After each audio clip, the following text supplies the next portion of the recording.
Hi guys! For today's video ay def ko nga pala bilang isang GrabFood rider kaya naman sinamahan ko muna si Papa sa BIR para sa mga dapat lakarin para sa lupa. Nagmotor nga pala kami ni Papa papunta at dito kami nagpark sa tapat ng 5 Neo building dahil katabi niya lang ang building na aming pupuntahan na ang pangalan ay Bonifacio Technology Center o mas kilala bilang Yellow Building.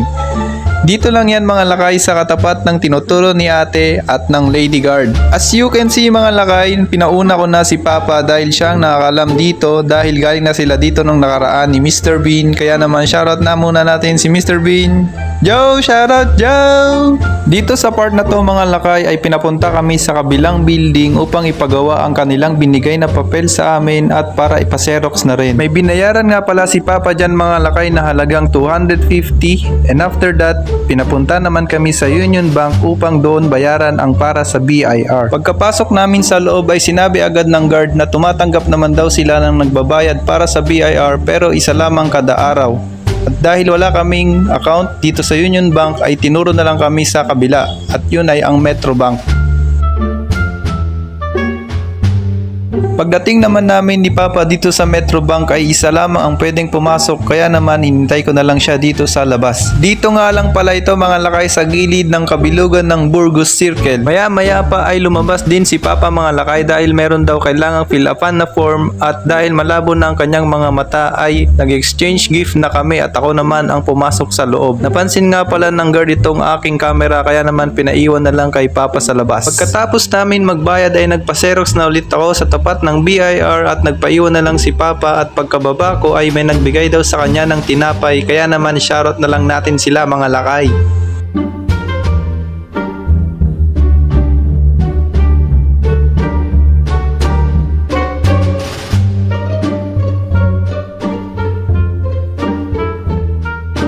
Pagkabalik namin sa BIR ay inabot ko na nga ito sa security guard ang papel na binayaran namin sa Metro Bank at maya maya pa ay binigyan na kami ng claim stub at balikan na lang daw ulit sa 31. Lunchtime na pala kami natapos ni Papa mga lakay kaya pag uwi namin ay kumain na agad kami.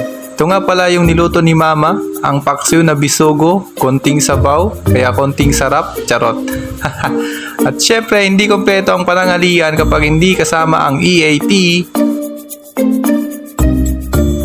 After that mga lakay ay binuksan ko na rin pala itong order ko sa Shopee. Kakabit ko nga pala itong mga lakay sa motor ko para sabitan ng helmet. Actually mga lakay ay meron na rin akong nakakabit na ganito sa aking side mirror. Sa una mga lakay ay medyo nangihinayang ako kasi hindi naman siya masyadong nagagamit.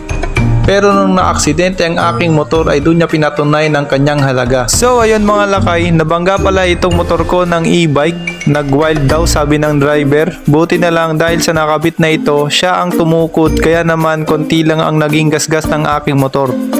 Hindi ko na rin pala pinagbayad yung driver kasi konti lang naman ang danyos. Dito ko pala ito kakabit mga lakay at pagkatapos ko pala may kabit ay kinuha ko na rin ang mga nakasampay kong damit para naman mailigpit. Boom! Panis! At syempre, titiklop natin yan mga lakay. Mekos-mekos na natin yan, insan! And after that, nag-take na ako ng rest kasi rest day ko for today's video. Ganito nga pala matulog ang mga pogi. Sige, pugit mo!